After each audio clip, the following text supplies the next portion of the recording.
Tonight on Coyote News, USD's newly elected SGA president and vice president discuss their future plans for campus.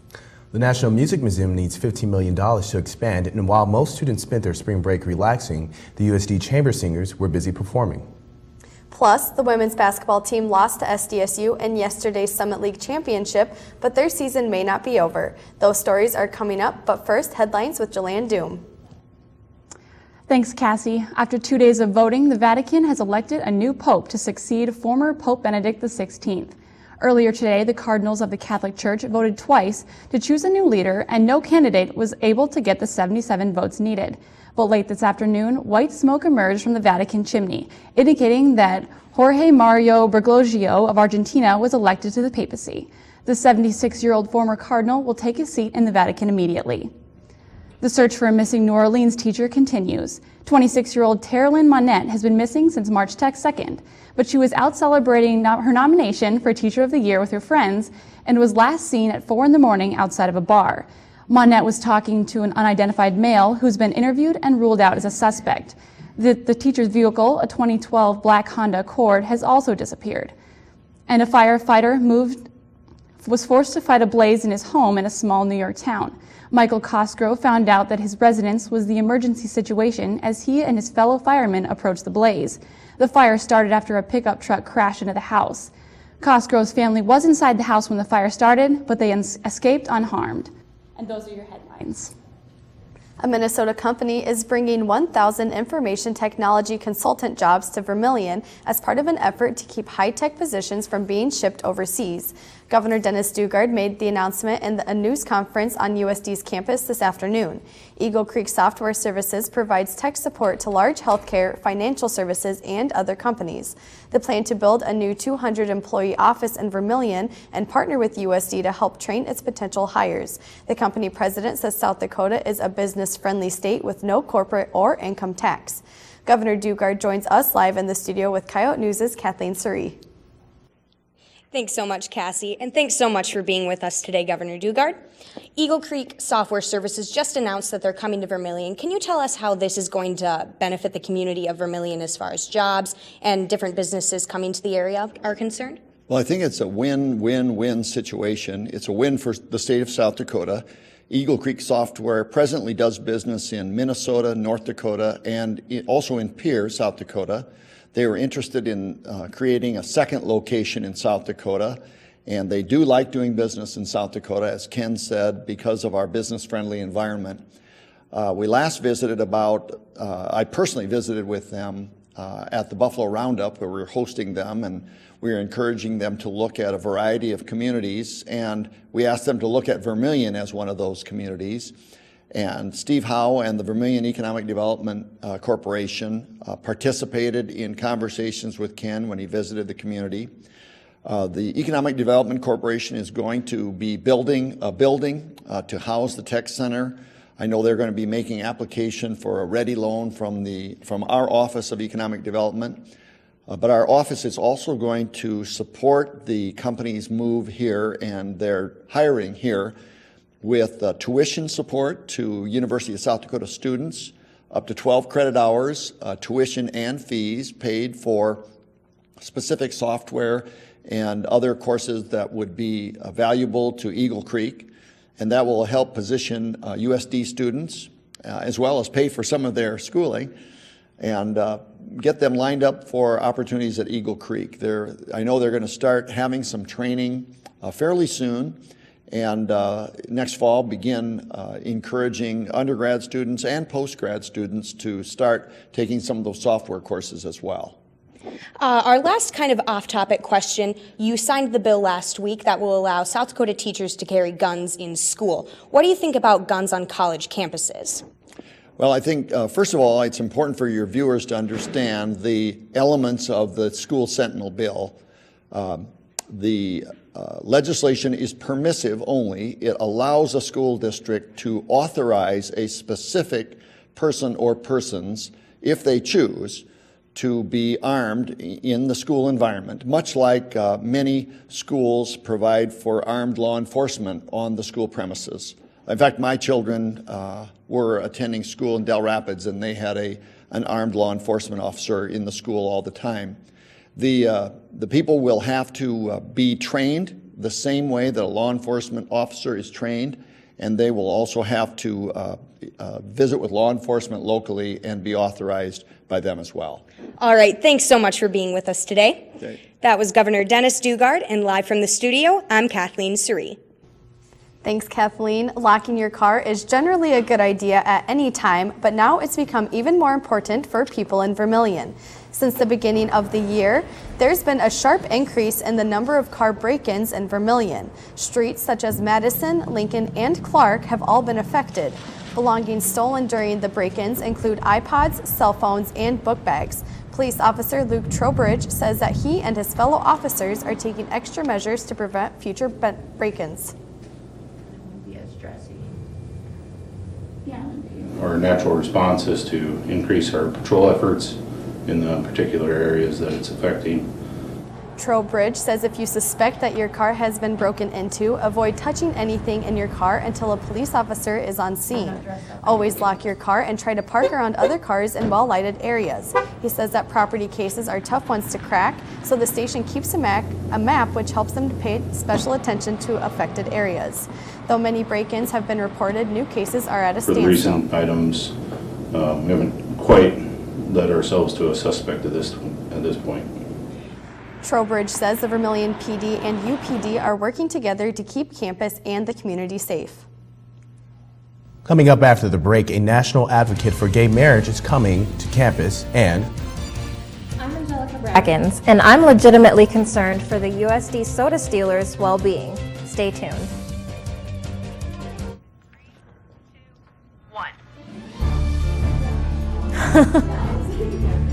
The best thing about Coyote News is the fact that it's an entirely student-led effort. Bring up the audio of it.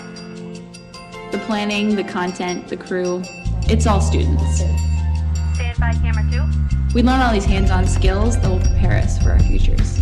Coyote News is something we'll be able to hang on to for the rest of our lives. Watch Coyote News every Wednesday at 5, right here on Channel 21.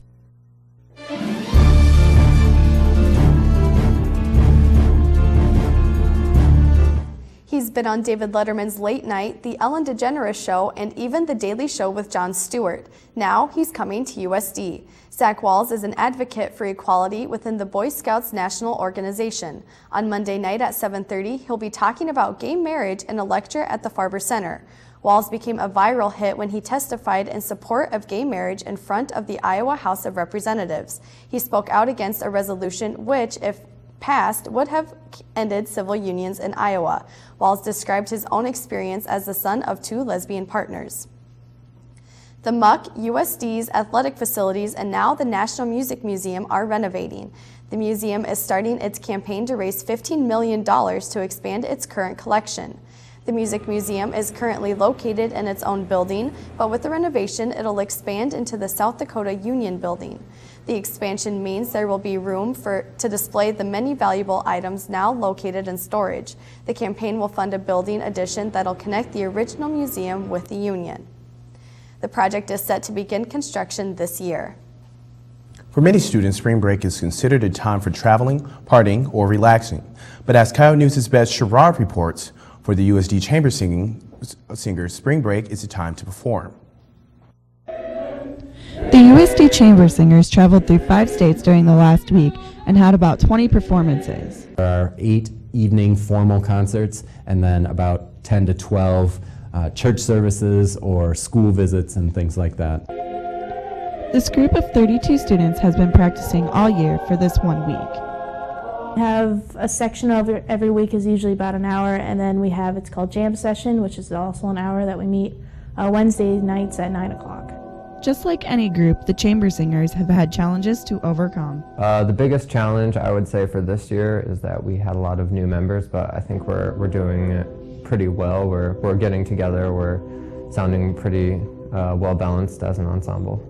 We always do our concerts memorized. They have learned the music very well. They have found musical aspects to it. They are working well on tuning and all of those musical aspects. Now it's just a matter of getting it all memorized so that when we're on tour, we won't be needing music. Dr. Holdhusen is excited about the trip and said that by the time they come back to Vermilion, the chamber singers will be ready to give their last performance. For Coyote News, I'm Beth Sheridan. The Chamber Choir's next concert is Saturday night at 7:30 at the UCC Church here in Vermilion. This week on Coyote Blog, Angelica Brackens is concerned about the health of a new USD celebrity.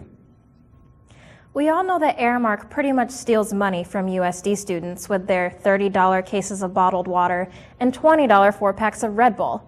But nobody knows better than this girl, the USD soda stealer.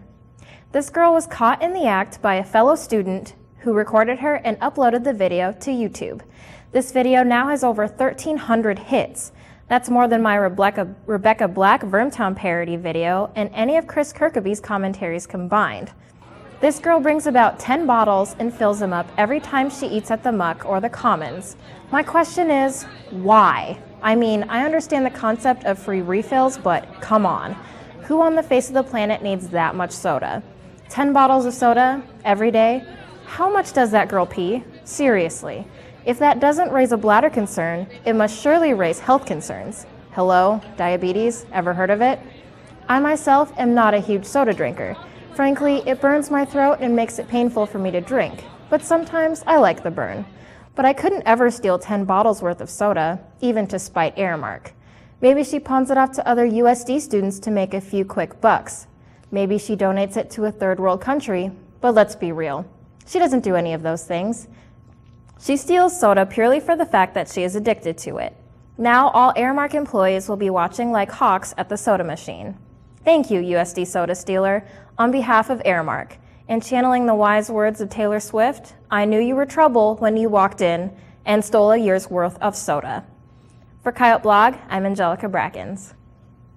Coming up after the break, meet the new SGA President Eric Muckey and VP Clay Hoffman and learn about their future plans for USD. Stay with us.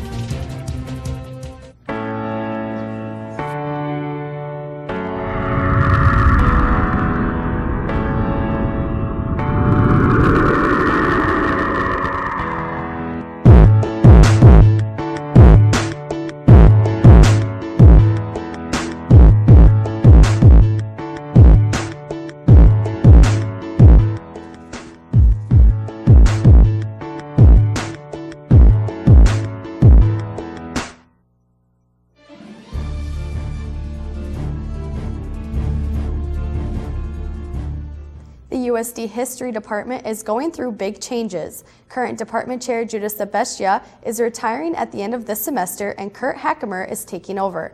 Hackemer is the Associate Vice President of Academic Affairs and is a history professor. He's been a member of the USD faculty since 1996. During that span, he's held a wide range of positions, including Interim Registrar, Associate Dean of the College of Arts and Sciences, and the Chair of the American Indian Studies Department. Provost Chuck Staben says Hackemer's commitment to education and his experience at USD make him a perfect fit for the position. Eric Muckey and Clay Hoffman defeated Stephen Bollinger and Kara Fishbach in the recent SGA elections. Coyote News' Andrew Farrell sat down with the president and vice president-elects to get some insight on their campaign promises and plans for the future. Eric and Clay won the election with 1,075 votes to Stephen and Kara's 925, a margin of 12%. I would say we were really confident, but we knew it would be close. But if we would have lost, we would not have been surprised because Stephen and Kara are very great candidates. The elections were a major learning experience for both candidates. It gave us a lot of lessons to learn just from having that short time period and having that constant go, go, go. We have to get all these things accomplished. And so I think that's something that we've learned from the campaign. I myself, academics are always going to be the first priority. We're students, that's our first priority. But with their victory now complete, it will soon be time for them both to tackle some real issues affecting this campus. We want to fully convey the aura of a Division I environment, and there has been great strides for diversity and inclusiveness on campus, but that's probably one of our main goals. But a successful campaign has many key players who work behind the scenes. And both Eric and Clay had many individuals to thank. We ran a very effective campaign on social media, and we had a good group to work with. We had Rochelle Norberg and Michelle Corio, Hannah McElroy, Jack Clausen, Isaiah Weinberg, et cetera, et cetera. We just had a really good campaign team, and we had a really good ground game. For Coyote News, I'm Andrew Farrell. To speak to Eric and Clay, they'll be tabling at the Muck on Fridays. Even though St. Patrick's Day is Sunday, one campus fraternity is using the holiday as its inspiration for a full week of service. Sigma Alpha Epsilon is hosting its Patty Murphy Week. Courtney Starrett is live in the Muck with SAE Philanthropy Chair Sam Haglin. Courtney. Thanks, Taylor, and thank you, Sam, for being here today. Now, there's a story behind Patty Murphy Week. Can you tell us about it and how it's connected to SAE? Yep, I sure can. Patty Murphy was actually an old SAE, and he was the right-hand man of Al Capone. And this was back during the bootlegging era, and there was a man named Elliot Ness who was trying to hunt them down. So Al Capone and Patty Murphy went out to go and kill Elliot Ness. And then Patty Murphy sees Elliot Ness through the window, and he sees that he's got an SAE badge. So he tells Al Capone, no, I can't kill him. And then Al Capone decides to kill Patty Murphy. So he shoots him and runs off, and Elliot Ness comes out and then gives Patty Murphy our SAE handshake right before he dies. So kind of around the country, it's just transferred into more of a philanthropy week, but SAEs at USD have never picked it up, so I decided to pick it up this year as our philanthropy chair. So we've turned it into a week full of service with philanthropy events. What events are you guys hosting? Monday night, we actually have a bowling night at Pros from 7 to 10, and that will be $20 per team, and it's 4 people per team, so that's $5 per person. Tuesday night, we'll have a casino night over at Sigma Alpha Epsilon, which is on 856 Madison Street, and that's $5 for entry, and we'll have games such as like blackjack, poker, and craps and stuff like that. And on Wednesday night, we're actually going to have a talent show here at the Muck, and that's going to be upstairs in the Muck Ballroom. And that will be $3 for an entry. And to enter into the talent show, it doesn't cost anything. You just need to stop by and talk to us and get a form filled out. But all throughout this week, we will be tabling at the Muck from 11 till 2, and we'll be tabling at the Muck next week as well. And during that time, we'll be doing head shaving competitions. I know this is a lot, but keep with me. You donate money to the SAE that you want to see their head shaved the most, and the 5 with the most money at the end of the week are going to shave their heads. And that's going to be on Thursday at noon in the Muck Pit Lounge right here. So. All right, thank you, Sam. That was Sam Haglin, the SAE Philanthropy Chair, and I'm Courtney Starrett, live in the Muck. Thanks, Courtney. This week on the Yote Report, Kelly Stewart takes us behind the scenes to a USD women's basketball practice to check out one of the reasons for the team's success. As a member of the women's basketball team, we push ourselves daily in practice and workouts to make sure we perform at our best in games. Unfortunately, I'm sidelined this year because of foot surgery, but that's irrelevant. In order to perform at our best, we like to train against the best, our scout team. This week on the Yote Report, I take a look at the USD women's basketball scout team. The roster: Ben Stamm, Jason Mulbauer, Michael Knorr, Jay Thruft, and missing at the moment, Ben Short. All headed and coached by our student assistant, Trevor McCown. Our scout team is a group of talented basketball players who push us to the limit.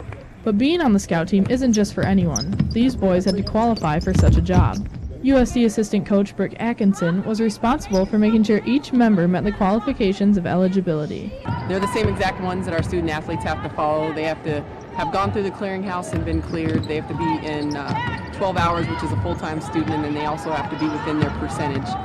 Freshman, sophomore, junior, senior, it's about 20, 40, 60, 80% of their degree. But the question comes about as to why we even have a scout team. We're women's basketball players who will only compete against other women in games. Why play against the boys? USD head coach Amy Williams explained the method to this madness.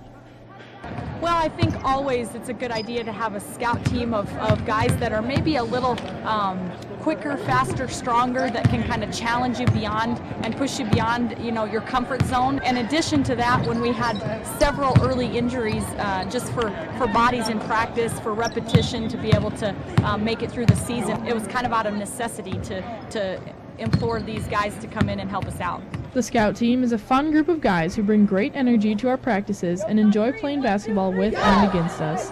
For the Yote Report, I'm Kelly Stewart. Kelly, coming up, the Coyote basketball teams competed in the first Summit League tournaments, and one athlete came home with some hardware. Coyote Sports is next.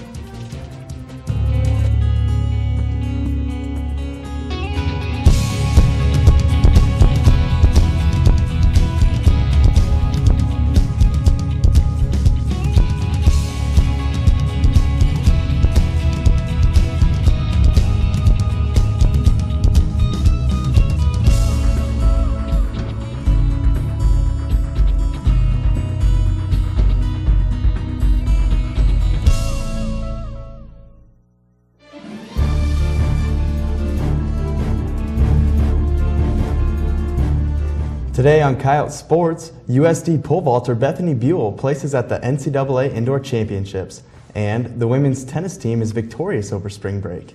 Plus, the women's basketball team comes up short in the Summit League championship game, but their season may not be over. They're awaiting word on a postseason tournament invite.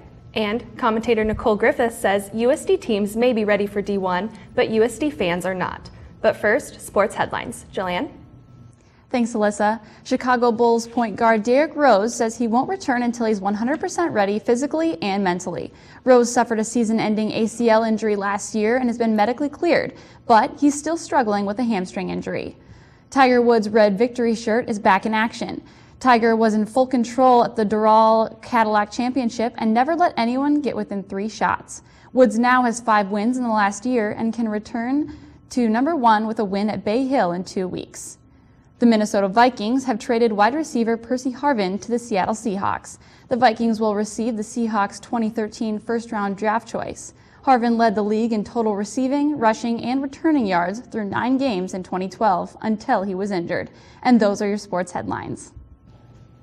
USD and Western Illinois met twice this season in men's basketball, with Western Illinois winning both games by 2 points on their final possession. But the third time wasn't the charm for the Yotes. In the opening minutes, Ceola Clark hit a 3 to give Western a quick 5-2 lead.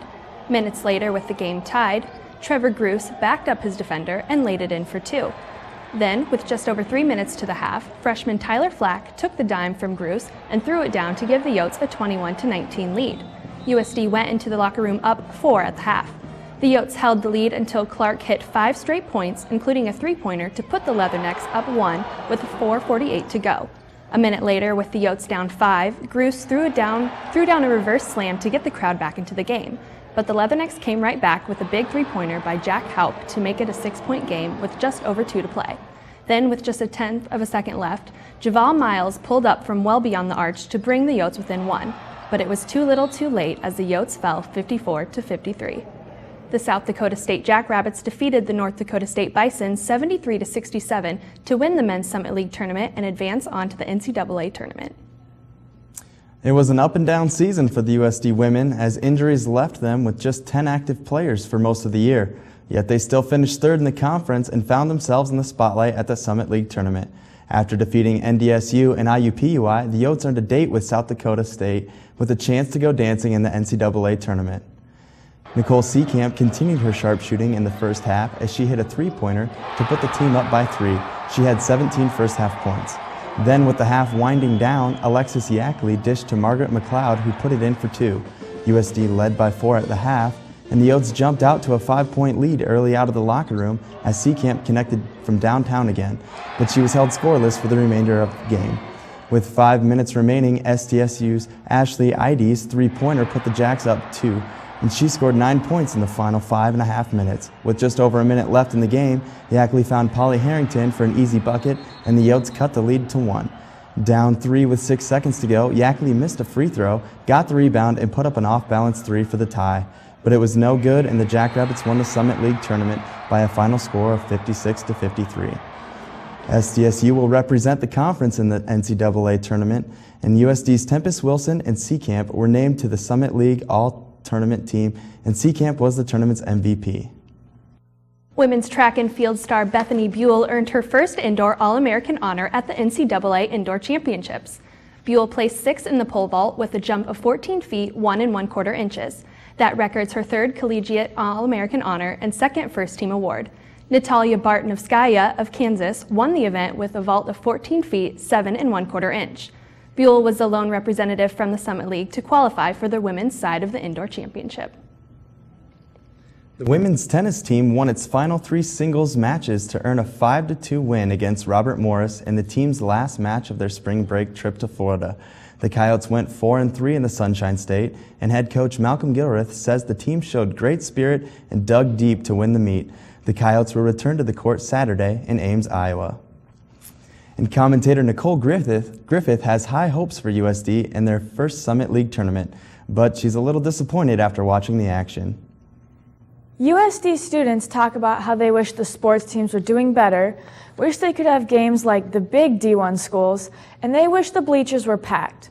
But where's the actual effort? You can't call sharing or liking a meme of a jackrabbit in a coyote's mouth on Facebook support. It all starts with the fans, and we need the actual effort of showing up to the games. How embarrassing is it to know that SDSU had more fans than we did, and they felt bad enough at Coyote games that they were actually cheering for us in the semifinals. Western Illinois also had more fans than us, and their campus is 8 hours away, while we're 50 minutes down the road. We fans need to help support our teams so they know we truly care. Because next year, I can bet you, SDSU fans won't be cheering for us. For Coyote Sports, I'm Nicole Griffith. Thanks, Nicole. Coming up, students give their advice on how USD can get that bigger fan base at Coyote athletic events. Stay tuned.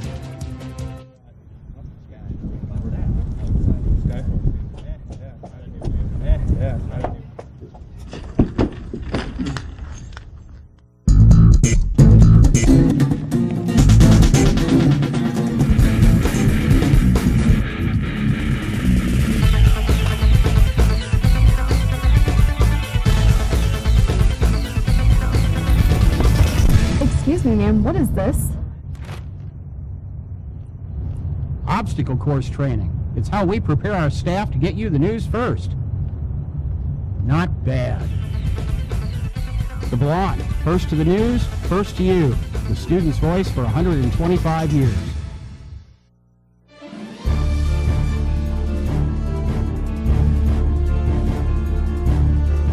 It was no secret that the Coyotes had a much weaker fan base than many of their opponents this weekend at the Summit League tournaments. On this week's Out and About, we asked students what could be done in order to increase the turnout at athletic events. It just starts with the school and just letting people know what they're getting. Put up posters and flyers all around campus and then just make sure to get the word out. Just a little bit more emphasis on the band, like have them play a little bit more. The teams that are really good have really high attendance. That's probably the strongest correlation. It seems like some of the best things here are just alcohol. Booze at the doors, Red Bull at the doors. That the best way to do it is to have teams like football or basketball to perform at the highest level possible. Fireworks in the building would be awesome. I know people would say bring in a better team. The problem with bringing in a better team is we're such a young D1 school. Girls showing skin, that's always important. I mean, yeah. Or we could do special events and stuff like white out or red out or something to make it more fun. It's just like a professional team. When the team's up, everyone's on the bandwagon. When the team's down, everyone's bailing. You gotta be a loyal fan, you can't bail. If you traveled abroad recently and eaten a beef dish, you could be in for a surprise. In the past couple of months, many European beef processing companies have been investigated in a continent-wide horse meat scandal. While many of the revealed companies serve only European restaurants and food chains, several of them have American clients, such as Nestle and Burger King. Because horse meat is actually a commonly served dish in Europe, many customers are more outraged by their being deceived rather than the actual meat content. That's all for Coyote News. Don't forget to check us on Facebook and Twitter. Have a great night and a good week. We'll see you next week.